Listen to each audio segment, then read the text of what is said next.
సురేంద్ర బాబు గారికి కొట్టాలం పీయడానికి ఉన్న అనుబంధం గురించి తెలిసింది.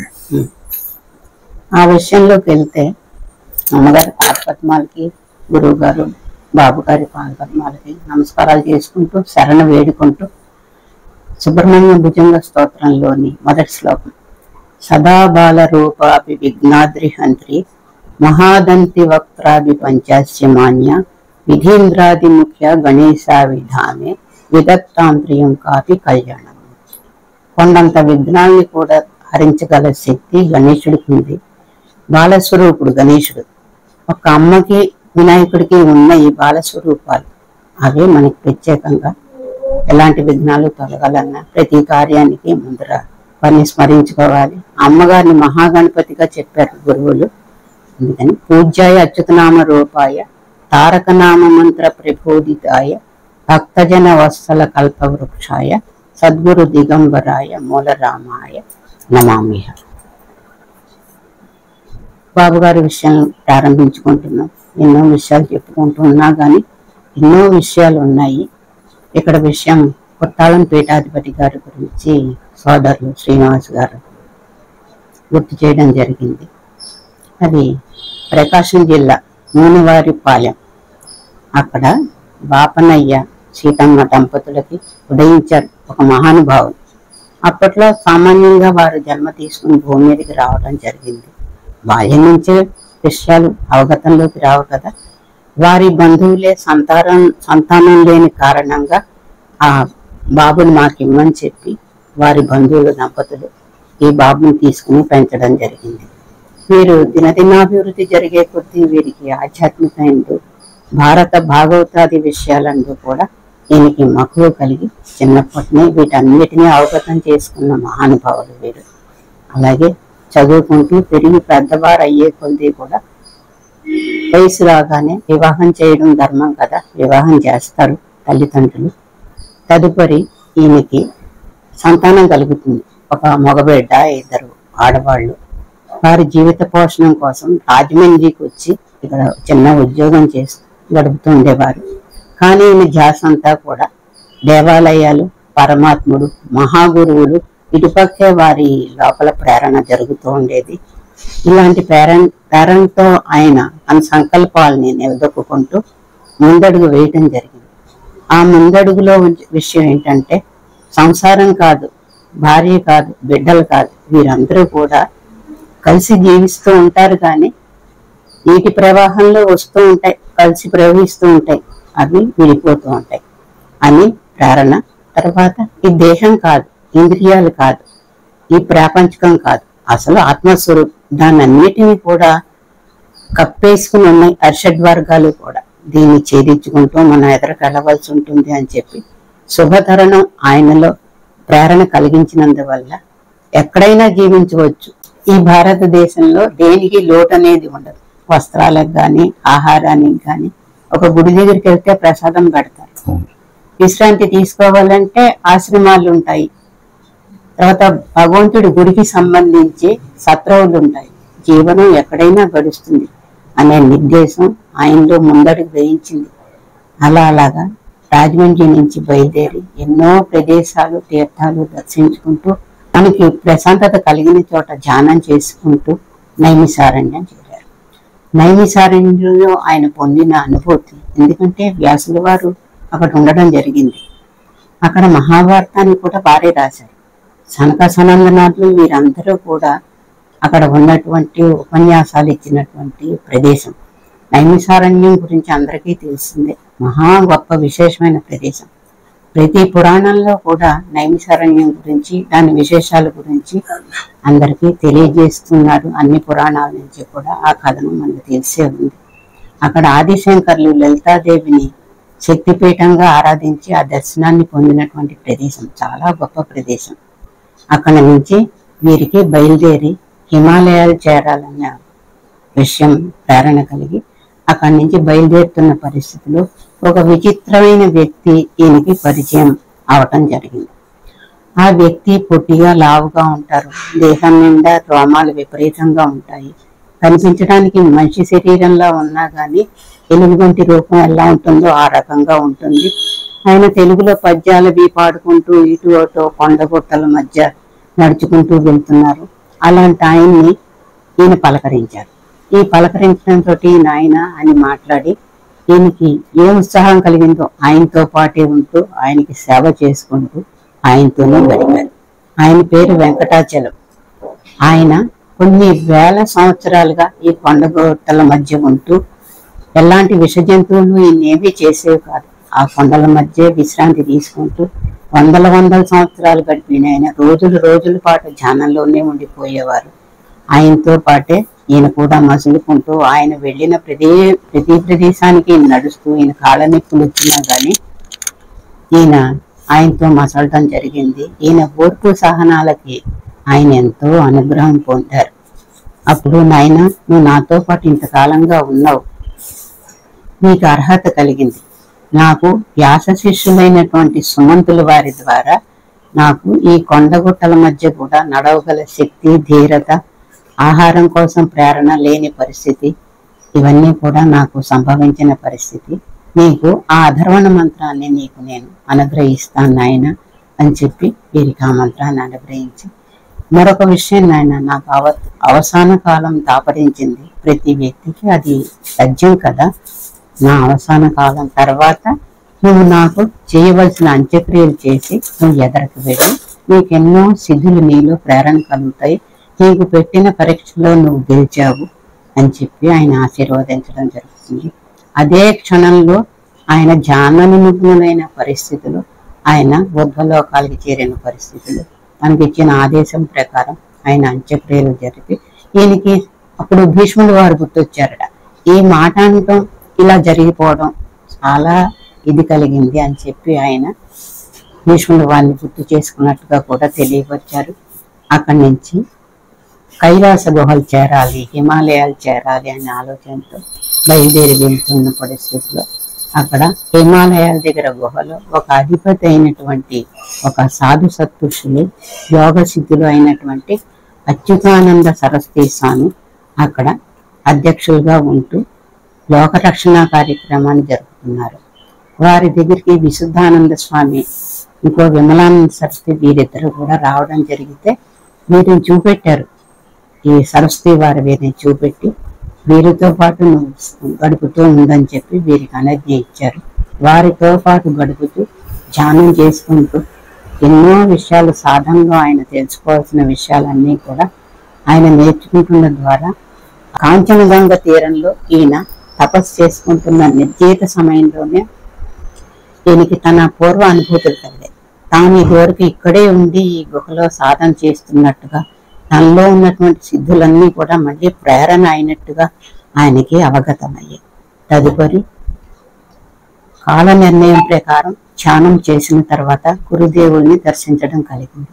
అప్పుడు అచ్యుతానంద సరస్వతి స్వామి వారు, ఆయన ఈ ధ్యానం పూర్తయింది అని ఆయన మాట్లాడిన పరిస్థితిలో ఈయన తనలో కోరికని వ్యక్తం చేశారు. నేను ఇక్కడే ఉండి కొంతకాలం నేను ఈ సాధనలో, ఈ గుహలో నేను చేసుకోవాలనుకుంటున్నాను అన్న మాటకి, నాయన మనం సిద్ధులం, లోక కళ్యాణం కోసం మనం ఎంతో చేయవలసి ఉంది. సిద్ధయోగులు ఇక్కడ శిక్షణ పొందినటువంటి వాళ్ళు ప్రపంచవ్యాప్తంగా వెళ్ళి లోకోద్ధరణ, మానవోద్ధరణ చేయవలసిందిగా మనం శ్రమ పడవలసి ఉంటుంది. ఇది దైవ ప్రేరణ. నువ్వు ఇప్పుడు ఇక్కడికి రావడం జరిగింది అంటే ఈ జన్మలోకి నిన్ను పంపించిన ప్రణాళిక. నీ గురించి నువ్వు పట్టించుకోవద్దు, నీకు ఏ టైంకి ఏం జరగాలి అనేటటువంటిది సూచనలు నీకు అందుతూ ఉంటాయి, మేము నిన్ను చూసుకుంటూ ఉంటాం అని చెప్పి నువ్వు విశుద్ధానంద స్వామితో కలిసి దక్షిణాపదం చేరాల్సి ఉంటుంది. కాశీకి వెళ్తూ అక్కడి నుంచి దక్షిణాపదం చేరి అక్కడ మానవోద్ధరణ నువ్వు చెయ్యాలి అని చెప్పి ఈయన కోరికని, ఆయన ఇక్కడ ఉండడం కాదు నాయన, మనం భగవత్సేవ చెయ్యాలని చెప్పి, అందుకే ప్రపంచవ్యాప్తంగా కూడా మహాత్ములు, సిద్ధులు ప్రేరేపణ జరుగుతోంది. మలేషియా కూడా వెళ్ళారు అగస్యుల వారు. ఎన్నో ప్రదేశాలు ఋషులు చేసే కార్యక్రమంలో వాళ్ళు జనాలకి చెయ్యాలి, మానవులకు చెయ్యాలి. ఇంకో మాట కూడా అంటారు అచ్యుతానంద సరస్వతి స్వామి, కలియుగ మానవులు అల్పులు, అల్పాయుష్కులు, హర్షవర్గ పీడితులు, వీళ్ళని మరి ఉద్ధరించాలంటే మనం ఆధ్యాత్మిక ప్రేరణ వాడిలో కలిగించాలని చెప్పి ఆయన అవగతం చేసి నువ్వు బయలుదేరు నాయన, కళ్యాణం వస్తూ ఆయన దీవించారు. ఆ పరిస్థితులు ఈయన అక్కడి నుంచి ప్రతి ప్రదేశాన్ని దర్శించుకుంటూ బదరి, కేదార్, కాశ్మీర్, ఋషికేశ్ ఇవన్నీ దర్శించుకుంటూ ఆయన ఆ సాధనలోనే ఉంటూ వీరితో కలిసి కాశీ చేరడం జరిగింది. అక్కడ విశ్వేశ్వరుని దర్శించుకుంటూ ఇంకా దక్షిణాపదం చేరాలనే కోరికతో ఆయన విశుద్ధానంద స్వామి ఇంకో మాట అంటారు, నా ప్రశిష్యుడు ఉన్నాడు మహారాష్ట్రలో వాసుదేవానంద సరస్వతి స్వామి అని చెప్పి నువ్వు ఆయన్ని కలుసుకోవాల్సి ఉంటుంది అని చెప్పారు. ఈ తనతో పంపిన గురువులతో కొన్నాళ్ళు గడిపిన తర్వాత ఈయన మహారాష్ట్ర చేరతారు. వాసుదేవానంద సరస్వతి స్వామి గురించి బాబు గారు తెలియచేశారు. అందుకని బాబు గారి గురించిన విషయం మనకు వినపడింది, తెలియబడింది అంటే ఆ లోతుల్లోకి మనం గమనించాలని చెప్పి ప్రేరణ. వారు మాటగా చెప్తారు, నామంగా బోధిస్తారు. తెలుసుకోవాల్సిన పరిస్థితి మనకే కదా ఉంది. అందుకని అప్పట్లో ఆయన చెప్పిన ప్రకారం నోట్ దిస్ పాయింట్ అన్నట్టు ఆ పాయింట్ రాసుకున్నాను, కానీ నాకు వివరణ ఏమాత్రం అప్పుడు తెలియదు. ఎందుకంటే గృహకృత్యాలు, బాధ్యతలు నాకేంటో అప్పుడు అంతదాకా అది నాకు ఆ ప్రేరణ, నాలో ప్రేరణ జరిగి ఇప్పుడు బాబు గారు మాట్లాడిస్తూ పలిగిస్తున్నారన్న దృఢ విశ్వాసం, నమ్మకం పైది విశ్వాసం. ఆ విశ్వాసంతోనే ఈ ధైర్యం జరుగుతోంది అని చెప్పి వాసుదేవానంద సరస్వతి స్వామి వారు అంటే అది మామూలు విషయం కాదు. ఆయన గురించిన విషయం తెలియజేయాలంటే అదే పెద్ద గ్రంథం అవుతుంది. వారు కూడా సిద్ధ గురువులు, శిక్షణ పొందిన గురువులు. వారు మహారాష్ట్రలో ఉన్నారు. వారు మహారాష్ట్రలో ఉంటూ కూడా వాళ్ళు ఎన్నో యోగ సిద్ధులు సంపాదించిన మహాగురువుగా ఆయన రోగపీడితుని తగ్గించడం కోసం ఆయన చేసిన ప్రేరణ ఇంత అంతా కాదు. యంత్రాల్ని రక్షరేకులుగా చేసి ప్రజలలో అవి వారికి అందించి వారు ఆరోగ్యవంతులుగాను వారితో ధర్మం నెలకొల్పాలని మంత్రోపదేశాలు చేస్తూ ఉండేవారు. వారితో పాటు ఉన్న ఒక ఆయన అడుగుతారు, మీరు సిద్ధులు కదా, సన్యాసులు కదా, ఓంకార జపం చేసుకుంటూ ఉండాలి, కానీ ఈ యంత్రాలు రక్షరేకులు ఏంటి అని చెప్పి వారిని ప్రశ్నిస్తారు. ఇవన్నీ కూడా ఈయన అచ్యుతానంద సరస్వతి స్వామి వారి దగ్గర విషయంలో ఒకటి నేను కొంచెం మీకు డిలే చేస్తున్నానేమో, ఎందుకు జరిగిందో తెలియదు. వారికి శివచిదానంద అని నామధేయాన్ని చేశారు. ముందర్లో వీరి తల్లిదండ్రులు పెట్టిన పేరు పిచ్చయ్య, పెంచుకున్న వారు పెట్టిన పేరు శివ. ఈ శివ కాలక్రమాన తన ఉన్న నామధేయం ప్రకారం ఆ శివుడి కోసమే ప్రేరణ జరిగి ఇంటి నుంచి బయటికి రావడం, ఈ భగవత్ కార్యక్రమాలు ఎందుకు ఆసక్తి కలిగి ఉండడం, నైమిషారణ్యం చేరడం, ఈ సిద్ధ గురువుని కలవడం, ఆదేశం ప్రకారం ఈ కాశీ రావడం, కాశీ నుంచి ఈ స్వామి వారిని కలవడం జరిగింది. వాసుదేవానంద సరస్వతి స్వామి వారిని కలిసిన పరిస్థితిలో అప్పుడు ఇవన్నీ కూడా జరిగాయి. వారితో చాలా సన్నిహితంగా ఉంటారు. ఆ గురువు యందు ఉన్న భక్తి విశ్వాసాల కొద్దీ ఈయన ఎంతో ప్రేమాభిమానాలతో చూసుకుంటూ ఉండేవారట వాసుదేవ సరస్వతి. ఈ వాసుదేవానంద సరస్వతి వారు ఆకులు అలుములే కాకుండా ఆరోగ్య సిద్ధులు, ఎన్నో సిద్ధులు పొంది ఉన్నారు. వారికి దత్తాత్రేయ స్వామితో పరిపూర్ణమైనటువంటి అనుబంధం ఉంది. దత్తాత్రేయ స్వామి వారితో నిత్యం మాట్లాడటం, నాకు ఇవాళ ఈ ప్రసాదం చేయి, ఈ పాయసం చేయి, ఈ పాయసంలో మధురం ఎందుకు తక్కువ వేసావు, అంత సన్నిహితులుగా ఉంటూ ఉండేవారు. ఆ సన్నిహితులుగా ఉంటూనే వీరిలో భగవతత్వాలన్నీ కూడా క్రమేపీ ప్రేరణ అధికమయ్యి వాసుదేవానంద సరస్వతి గారి గురించిన విషయాలు చెప్పాలి అంటే ఆయన మన గోదావరి తీరంలో, రాజమండ్రి తీరంలో వచ్చి ఉన్నారు. ఆ పరిస్థితి కూడా ఇక్కడ తెలియజేయాలని చెప్పి నాకు ఉత్సాహం కలుగుతున్న వలన చెప్పడం జరుగుతుందేమో మరి, అంతేగాని మరొక ప్రేరణ కాదు. గోదావరి తీరంలో ఆయన శుచి స్నాతులై ఔదంబరి వృక్షం మూలంలో అక్కడ అరుగు మీద కూర్చుని ధ్యానస్థితిలోకి వెళ్ళిపోయేవారు. వారు ధ్యానస్థితిలోకి వెళ్ళటం జరిగింది అంటే విశ్వాంతరాళంలో వాళ్ళ ప్రయాణం సాగుతూ ఉండేది. అప్పుడు వీరి చేతిలో చిన్న శేల ఎంత ఉంటుంది, 12 అంగుళాలు ఉంటుంది. అంత దత్తాత్రేయ స్వామి వారి విగ్రహం ఉండేది. ఈయన ఎప్పుడైతే బాహ్య ప్రపంచంలోకి, ఈయన ధ్యాన స్థితిలోకి, సమాధిలోకి వెళ్ళటం జరిగిందో, మరి తన్ని నమ్మిన వారిని తను రక్షించాలనుకునే పరిస్థితి మనం అవగతం చేసుకోవాలి కదా మరి. అందుకని ఈ దత్తాత్రేయ స్వామి విగ్రహం రూపం తీసుకుని పసిపిల్లాడుగా ఈయన ఒడిలో అటు ఇటు పొరలాడుతూ ఈయన చుట్టూరా తిరుగుతూ ఈయనతోనే చూసుకుంటూ ఉండేవారు. ఆయన బాహ్య స్థితిలోకి కొంత సమయం తర్వాత రావడం జరిగితే ఈయన బాహ్య రూపం మారిపోయేది, విగ్రహ రూపం వచ్చేసేది. నిర్గుణ నిరాకార పరత్వ స్వరూపంలోకి వెళ్ళిన ఆయనకి మళ్ళీ నిర్గుణంగా ఈయన గుణస్వరూపంగా సాకారంగా విగ్రహ రూపంలో ఉండేవారు.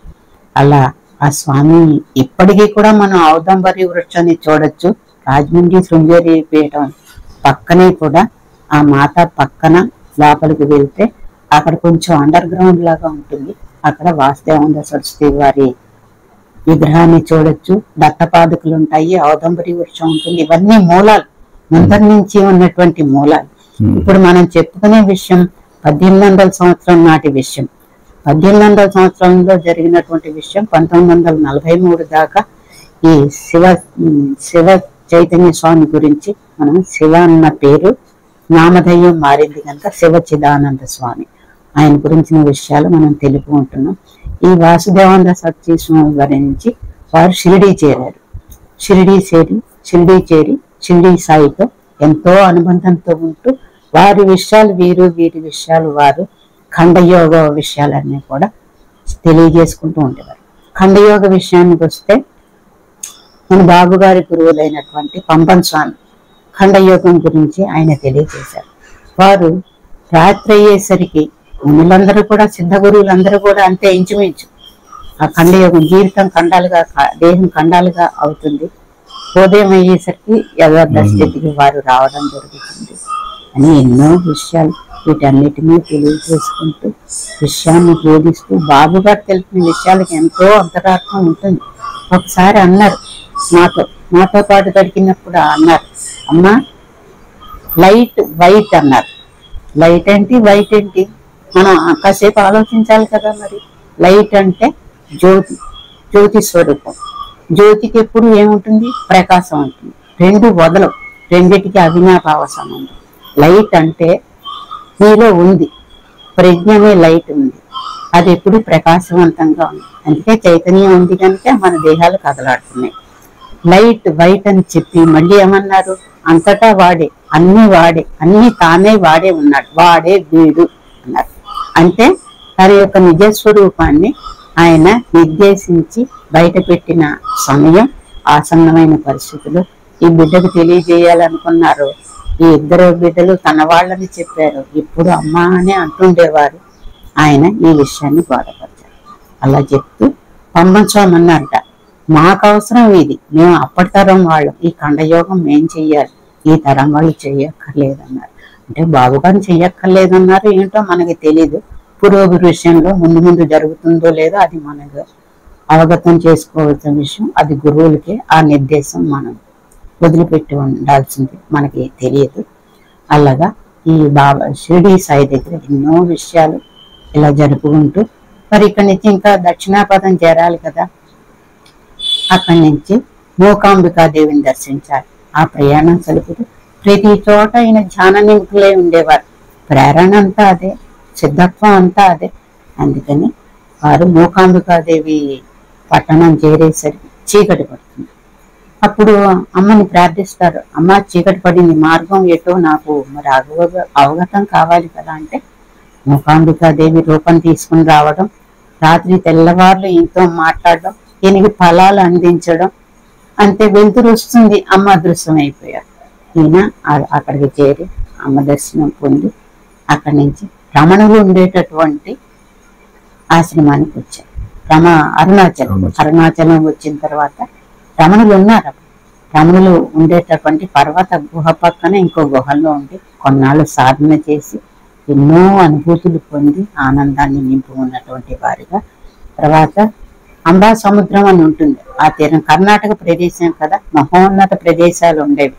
ఆ మహోన్నత ప్రదేశాలన్నీ కూడా జలపాతాలు పైనుంచి పడుతూ సిద్ధ గురువులకి అనుకూలమైన ప్రదేశంగా అప్పట్లోనే అగస్త్యుల వారు ఉన్న అప్పుడే ఆయన ఇది గొప్ప ప్రదేశం అని చెప్పి ఆ ధర్మపీఠంగా ఆయన అప్పుడు ఏర్పాటు చేశారని చెప్పి అవగతమైంది. తదుపరి కార్యక్రమంలో ఈ కొత్తాళం పీఠంగా అది నిర్ణయింపబడింది. వీరు అరుణాచలం నుంచి అంబా సముద్రం మీదుగా అక్కడ ఒక శృంగేరి పీఠాధిపతులు చాతుర్మాస దీక్ష జరుపుతున్నారని తెలిసి అక్కడ వారి దర్శనానికి వీరు వెళ్ళారు. శివచిదానంద స్వామి వెళ్ళారు. ఆయన వెళ్ళిన తర్వాత వారి దర్శనం చేసుకున్నప్పుడు వారు అంటారు, ఆయన ఇక్కడ ప్రదేశం అంతా కూడా సిద్ధులు యోగులు అనుకూలమైన ప్రదేశం, వారి తపస్సుకి సానుకూలమైన ప్రదేశం, కానీ వాళ్ళు బస చేయాల్సిన ఏర్పాట్లు ఏమీ లేవు, నువ్వు ఆ పరిస్థితి చూడవలసింది అని చెప్పి అంటారు అన్నమాట. ఈయన ఆ ప్రదేశానికి వెళ్ళి తనకిచ్చిన ఆజ్ఞ ప్రకారం మానవుల ఉద్ధరణ చేసుకుంటూ రోగాలు నివృత్తి చేస్తూ ఉంటారు. ఆ చేస్తున్న పరిస్థితిలో ఒక జమీందారు గారు తన రోగపీడితుడు ఈయన దర్శనం పొంది ఈయన ద్వారా ఆరోగ్యవంతుడే తనకున్న ప్రాపర్టీలో ఒక పెద్ద తోటని ఈయనకు సమర్పించారు. ఈయనకి మరి దత్తాత్రేయ స్వామితో అనుబంధం కదా, ముందు దత్తపీఠంగా దాన్ని అభివృద్ధి తీసుకొచ్చారు. క్రమేణా కూడా ఆ దత్తపీఠం తర్వాత ఈ మెడ్రాస్ వారికి అందరికీ కూడా సుబ్రహ్మణ్యేశ్వరుడు అంటే ప్రీతి గనక దండపాణి విగ్రహాన్ని ప్రతిష్ఠ చేశారు. ఆ దండపాణి విగ్రహాన్ని ప్రతిష్ఠ చేసిన పరిస్థితుల్లో నవరత్నాలు ఆ దండపాణి మీద ఆయన అభిషేకంగా అర్పించారు. ఒక యంత్రాన్ని తయారు చేసి ఆ స్వామివారి విగ్రహం కింద ప్రతిష్ఠ చేసిన తర్వాత హారతి ఇచ్చిన అనంతరం ఆ దండపాణి విగ్రహం నుంచి పరిపూర్ణమైనటువంటి వెలుగు ప్రకాశం కొంతకాలం ప్రసరణ జరిగింది, కొంత దూరం ప్రసరణ జరిగింది. అప్పుడున్న భక్తులందరూ కూడా తరించారు. కొంతసేపు ఉన్న తర్వాత అది మళ్ళీ విగ్రహంలోకి వెళ్ళిపోయింది. అది ఏంటంటే ప్రతిష్ఠ చేసిన వారి శక్తి సామర్థ్యాల గురించి ఎంత దూరం వారి పవర్ ఉంటుంది, అలాగే స్వయంభూగా విడిస్తే పవర్ ఎలా ఉంటుంది. అలాగే మన వెంకటేశ్వర స్వామి మరి స్వయంభూగా వెలిశారు, తిరుపతి వెంకటేశ్వర స్వామి. మరి ఆయన ఎలా వచ్చారు భూమి మీదకి? లక్ష్మీదేవిని వెతుక్కుంటూ భూమి మీదకి వచ్చిన పరిస్థితులు వకులాదేవి ఆయనకు ఆశ్రయం ఇచ్చి వివాహం చేసి తదుపరి కలియుగ మానవులు ఆరాధించడం కోసం ఆయన మన కోసం కరుణ కలిగిన వారిగా అక్కడ తిరుపతి వెంకటేశ్వర స్వామిగా ఆయన మనకి నిజ రూప దర్శనం మనకి కలిగిస్తున్నారు. చెప్తారు, బాబు గారు చెప్తారు, ఎద్దువాడు గంగిరెట్టివాడు అన్నారు బాబు గారు. ఎద్దు అంటే నంది, గంగిరెడ్డి వాళ్ళు అంటే గంట వాయించుకుంటూ వస్తారు, విష్ణు స్వరూపం. మరి ఆయన ఇదే స్వరూపం కదా, మరి ఇంకా విష్ణు స్వరూపానికి శివస్వరూపానికి తేడా ఎక్కడమ్మా? రెండు ఒకటే కదా. కానీ ఎందుకు మరి ఆ భేదం చూపిస్తున్నారు? ఇది ఎప్పటి నుంచో ఈ చిన్న భేదం అలా ఉంటూనే ఉంటుంది. దానికి మార్పు తెచ్చుకోవాలి, రెండు ఒకటే. ఆ సమన్వయం అవగతం కావాలి. ఇప్పుడు ఇలాంటి సమన్వయం మానవత్వంలో కలిగించడం కోసమే ఈ సిద్ధాశ్రమంలో శిక్షణ పొందినటువంటి గురువులు ఆదేశం ప్రకారం ప్రణాళిక ప్రకారం మన మధ్యకు వచ్చి మనకి ఎంతో అవగతం అయ్యేలా చేస్తున్నారు. బండపాణి విగ్రహం తర్వాత కొంతకాలం తర్వాత ఈ స్వామి శివచిదానంద స్వామి అక్కడ గణపతి విగ్రహాన్ని ప్రతిష్ఠ చేశారు. గణపతి విగ్రహం ప్రతిష్ఠ చేసి యంత్రోద్ధారణ చేసి యంత్రాన్ని స్పృశించిన కార్యంలో అది బంగారంగా హేమమయంగా తయారైంది.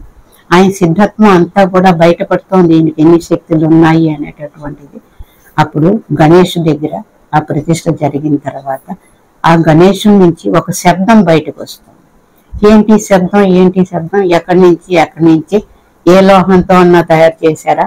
ఇలా పరీక్షలకు ముందే ఉంటారు కదా మన వాళ్ళు, ఎక్కడ లేని సైంటిస్టులు వచ్చి ఆ ప్రేరణ అంతా గమనిస్తే తీరా చూస్తే డాక్టర్లు వచ్చి చెప్పిన విషయం గణపతి యొక్క నాడి, ఆ శబ్దం ఇలా బయటికి వస్తుంది.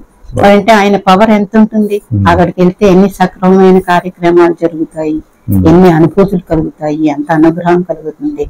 ఇంత శక్తివంతులైన సిద్ధ గురువుల ద్వారా ఇలాంటి ప్రతిష్టలు జరగడం ఇదంతా కూడా లోక కళ్యాణం నిమిత్తమే. ఇది జరిగిన తర్వాత ఎంతో కాలంగా వారి కార్యక్రమాలన్నీ కూడా నిర్వర్తించారు. బాబు గారు చెప్పిన విషయాలన్నీ కూడా మనం అవగతం చేసుకుంటూ సిద్ధ గురువులు చెప్పిన జ్ఞానాన్ని మనం అనువర్తించుకుంటూ చూసుకుంటున్న పరిస్థితిలో ఒకసారి మేము తణుకు నుంచి రాజమండ్రి బయలుదేరాం. ట్రైన్ కోసం వెయిట్ చేస్తున్నాం, టికెట్లు తీసుకున్నాం, ప్లాట్ఫారం మీద ఉన్నాం. సరే బాబు గారు మా ఇద్దరు పక్కన ఉన్నారు, ఎన్నో విషయాలు మాట్లాడుతున్నారు. ఈలో తణుకులో లాయర్ గారు బంధక ఆంజనేయులు గారు ఆయన పేరు, వారి అమ్మ పేరు సుభద్రమ్మ గారు. ఆవిడ నియమనిష్టలతో ఎప్పుడు హనుమంతుని ప్రతినిత్యం ఆరాధించేవారు, ఇంట్లో పీఠం పెట్టుకుని. ఆవిడ కార్యక్రమం ఏంటంటే తన దగ్గరికి ఎంతో మంది వస్తుండేవారు. హనుమంతుడికి పూజ చేసిన తీర్థంతో ఆవిడ వీరి అనారోగ్యాలు నిర్వర్తించేవారు. ఒక తీర్థానికి అంత పవర్ ఉంది. 3 రోజులు తాగండి, 5 రోజులు తాగండి, 5 రోజులు తీర్థం తాగండి, తీసుకెళ్ళండి ఆయన చెప్తుండేవారు. ఆవిడ చెప్తుండేవారు. చాలా వృద్ధురాలు. మాకు వారింటికి ఎన్నో సన్నిహిత సంబంధాలు ఉంటుండేవి. నాకు 8 సంవత్సరాలు బట్టి నాకు వారు బాగా పరిచయం. మా వీధిలోనే మేము ఉండే వీధిలోనే ఉండేవారు. ఆ పరిస్థితిలో ఎన్నో నివారణ అవుతుండే. మేము వెళ్ళి తీర్థం తీసుకొస్తూ ఉండేవాళ్ళం. టెంపరీ వచ్చిందంటే డాక్టర్ గారి దగ్గరికి వెళ్ళటం లేదు. ఈ అమ్మ దగ్గరికి వెళ్ళడం, తీర్థం తెచ్చుకోవడం. పెద్దవాళ్ళు పంపేవారు, పెద్దవాళ్ళు వెళ్ళేవాళ్ళు కాదు. ఆ పరిస్థితిలో ఈ బంధకం ఆంజనేయులు గారు మేము స్టేషన్లో ఉండగా మా దగ్గరకు వచ్చి మమ్మల్ని పలకరించారు. అమ్మ ఎలా ఉన్నారు? బాబు గారు పరిచయస్తులే కదా, బాబు గారితో మాట్లాడారు. మాట్లాడిన తర్వాత నేను హైదరాబాద్ వెళ్ళవలసి ఉంది, నెడదోళ్ళు వెళ్ళి ట్రైన్ క్యాచ్ చేస్తాను అని చెప్పి ఆయన ఎదురికి నడిచిన పరిస్థితుల్లో బాబు గారు ఒక మాట అన్నారు. అమ్మ ఈయనకి ఆశ్రమం మారుతుందమ్మా అన్నారు. మాకు ఆ పరిస్థితిలో ఓహో అయితే ఈయనకి సన్యాస దీక్ష జరుగుతుందన్నమాట అంతదాకా అనుకున్నాం. ఒక 2 నెలలు అయ్యేసరికి కొత్తాళపీఠంతో ఈయనకి అనుబంధం కలిగి కొత్తాళం పీఠాధిపతిగా శివచిదానంద స్వామిగా ఈయనకి అక్కడ దీక్షానామం ఇచ్చారు. ముందర వారు మౌన యోగి, ఈయనకు ముందు మౌన యోగి. ఆయన తర్వాత ఈయన ఆ పీఠానికి అధిష్ఠించవలసిన పరిస్థితి వచ్చింది మాట. అప్పుడు తనకు వాళ్ళందరూ సంతోషించారు.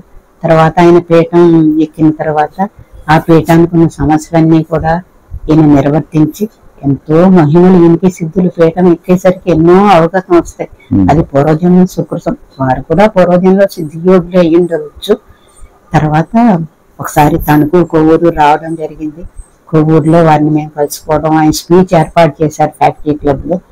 ఆయన మమ్మల్ని వచ్చి స్వయంగా ఆయనే పలకరించి ఆశీస్సులు ఇచ్చారు.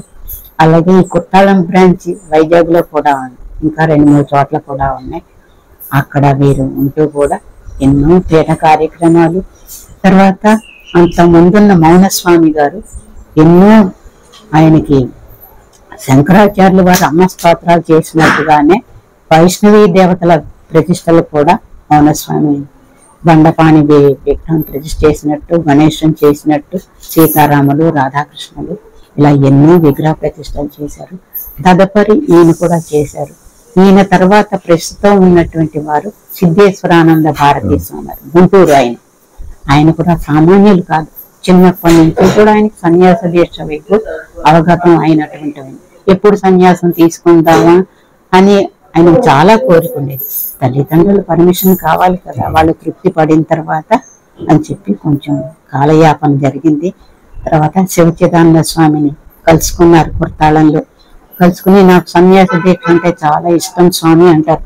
అయితే ఈ పళంగా నా వారసత్వంగా చేస్తాను మీకు అని చెప్పి ఆయన అంటారు. అప్పుడు ఇప్పుడున్న పీఠాధిపతి అంటారు, సిద్ధేశ్వరానంద భారతి అంటారు, నేను సన్యాస దీక్ష తీసుకున్న తర్వాత బృందావనేశ్వరి రాధాదేవి దగ్గర నేను కొంతకాలం ఉండాలని నాకు చిద్విలాసమైన కోరికగా ఉంది అని తెలియజేస్తారు. అయినా నీ విషయాన్ని అమ్మని అడిగి తెలుసుకుంటారు. అప్పుడు ధ్యానంలో ఉండి అమ్మని ప్రార్థించేసరికి ఆయన గుంటూరులో ఉన్నది నేనే, కొత్తాళంలో ఉన్నది నేనే, నువ్వు రా, ఇక్కడికి రావాల్సి ఉంటుంది అన్నారు. అప్పుడు ఈయన సిద్ధేశ్వరానంద భారతీ స్వామిగా ఆ పీఠాన్ని అధిష్ఠించి ఇప్పుడు మన గురించి ఆయన చేసే కార్యక్రమాలు అందరికీ తెలుసు. ఎన్నో గొప్ప కార్యక్రమాలు చేస్తున్నారు. శ్వేతకాళీని పెట్టారు. కాళీమాత కరుణించే తల్లి. పాపుల్ని శిక్షించాలంటే ఆవిడ ఘోర క్రూరత్వంగా ఉంటుంది. మరి దుర్గామాత నుంచి వచ్చిన రూపమే కదా కాళీ రూపం. అందుకని అవతార నిర్దేశం కోసం ఎన్నో రూపాలు అవగతమై భూమి మీదకి వస్తున్నాయి. బాబు గారు చెప్పిన ప్రతి విషయం మనం అవగతం చేసుకుంటూ ముందడుగు వేసుకుంటూ మన జీవనాన్ని సాఫీ చేసుకుంటూ మనం ఇంకోళ్ళు కూడా ఉపకారం చెయ్యాలి. సిద్ధ పురుషులు వచ్చి మనకి చేస్తున్నారు అనేటప్పుడు మనం ఎందుకు చేతులు కట్టు కూర్చుంటాం? ఎందుకు సంకుచిత భావాలు పెంచుకోవాలి?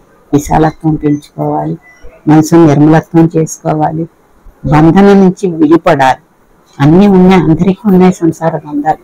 ఉంటూనే తరించే మార్గాన్ని కూడా కోరుకుంటూ అందరూ మంచి మార్గంలో పయనించాలని ఆ బాబు గారు, అమ్మగారు, గురువులు, మహాగురువులు, సిద్ధ గురువులు అందరూ కూడా మన ఆశీర్వదించాలని అందరి గురించి నేను ప్రార్థన చేస్తూ ఈ వీడియోకి. సిద్ధేశ్వరానంద భారతి స్వామికి మన బాబు గారికి ఏమన్నా పరిచయం ఉందంటారా? మరి ఎవరన్నా ఉంటుంది, ఉండకుండా ఉండదు. ఎందుకంటే వాళ్ళందరూ ఒక కేటగిరీ సంబంధించిన యోగులు. అది అలాగే బాబు గారు చెప్పిన విషయాలు 1-2 విషయాలు కాదు. గురు రాఘవేంద్రుల గురించి చెప్పారు, కావ్యకంఠుల గురించి చెప్పారు. నాయన గారు, నాకు మన బాబు గారు నాయన గారు అని పిలిచే అలవాటు ఉండేది నాకు. అమ్మా నాయన నాయన అంటున్నావు, చూపు నీకు నాయన గురించి చెప్తాను అనేవారు. ఆయన గారి గురించిన ప్రేరణే సిద్ధేశ్వరానంద భారతి గారిలో రేణుకాదేవి ధ్యానం చెయ్యాలని, ధ్యానస్థితికి హైయెస్ట్ రేణుకాదేవి అంటే. అలాగే మౌనస్వామి విగ్రహం కుత్తాళంలో ఉంది. మౌనస్వామి ఎదురుకుండా ధ్యానం చేస్తే ధ్యాన సిద్ధి కలుగుతుంది, ఎన్నో పవర్స్ సిద్ధిస్తాయి. ఆ క్షేత్ర మహిమ, ఆ కుత్తాళం పీఠం మహిమ. ఎందుకంటే సిద్ధ గురువులు ఎంచుకున్నటువంటి ప్రదేశం. బాబాజీ గారు వస్తుంటారు, ఎంతో మంది వస్తుంటారు. ఒకసారి సిద్ధేశ్వరానంద భారతీ స్వామి వారు రమణాశ్రమంలో రమణ దగ్గర ధ్యానం చేసుకుంటున్న పరిస్థితుల్లో సూక్ష్మ రూపంలో నాయన గారు వచ్చారట, కావ్యకంఠ గణపతి మరి ఆ తర్వాత గాంధీజీ కూడా వచ్చారట సూక్ష్మ రూపంలో. ఈ సిద్ధేశ్వరానంద భారతీ స్వామి వారు అనుకున్నారట, మంత్రదష్ట నాయన గారు వచ్చారు అంటే గాంధీ గారు రావడంలో ఏంటి అంతరార్థం ఆయనకి సంశయం కలిగితే ఆ క్షణంలోనే వారికి మళ్ళా డౌట్ క్లియర్ అయింది. ఎందుకంటే భారతదేశం బానిసత్వం వహించిన రోజుల్లో పై భూమికల నుంచి కూడా కొంతమంది భూమి మీదకి రావడం జరిగింది. ఇప్పుడు మౌనస్వామికి వచ్చిన ఆదేశాల ప్రకారమే నువ్వు జన్మ తీసుకోవడానికి మా ప్రణాళిక అని చెప్పినట్టుగానే అప్పుడు భూమి మీద కొంతమంది రావడం జరిగింది. అందులో గాంధీ గారు ఒకరు. అందుకని మీకు వెంటనే ఆ డౌట్ క్లియర్ అయ్యి గాంధీ గారి పరిస్థితి ఇదని చెప్పి ఆ సూక్ష్మ శరీరాన్ని ఈయన గుర్తించుకునే స్థితి వచ్చిందంటే అప్పటికే ఎంత స్థితిలో ఉన్నారు ఈయన సిద్ధేశ్వరానంద భారతీ స్వామి వారు. పీఠానికి రాకముందే ఎన్నో అవగతం అయ్యి ఉన్నాయి ఆయనలో. ఎందుకంటే వందల సంవత్సరాల గురించి ఏ జన్మలో ఎవరితో వారికి స్నేహం ఉందో ఇవన్నీ కూడా ఆయన చెప్పేస్తారు. ఒక మహిళ, ఆంగ్ల మహిళ గురించి కూడా చెప్పారు చాలా విషయాలు. అలాగే బాబు గారు చెప్పిన విషయాలు మరి కలవరాయిలో ఉదయించారు నాయన గారు. రాళ్లలో కలువ ఉదయించడం ఏంటి అంటే ఒక మహాత్ముడు ఇక్కడ ఉదయించాడు. ఇలాంటివన్నీ కూడా చాలా విషయాలు చెప్పారు. రంగన్న గారు ఏలూరులో ఉండేవారు, కావిడితో నీళ్లు మూసుకుని అందరికీ ఇచ్చేవారు ఆయన. మరి మహాత్ముడు బరువు మోయటం ఏంటి? అలాగే బాబా గారు యజ్ఞం కోసం, ధుని కోసం కట్టెలు కట్టుకొచ్చి తెచ్చేవారు, అడవికి వెళ్ళి కట్టెలు తెచ్చేవారు. రాముడు పడిన కష్టాల్లో నేనేం కష్టపడుతున్నానని చెప్పేవారు షిరిడి సాయి. అలాగా శివనేశ్వర స్వామి గురించి కూడా గురువు గారు చెప్పారు. అమ్మగారు చెప్పిన విషయాలన్నీ కూడా ఎన్నో విషయాలు ఉన్నాయి. ఇలా చెప్పుకుంటూ వెళ్తే సోదరులు కదిలిస్తున్నారు. ఆ కదిలించిన ప్రేరణ మరి ఇందులో మంచి ఉంటే తీసుకోండి. నమస్తే.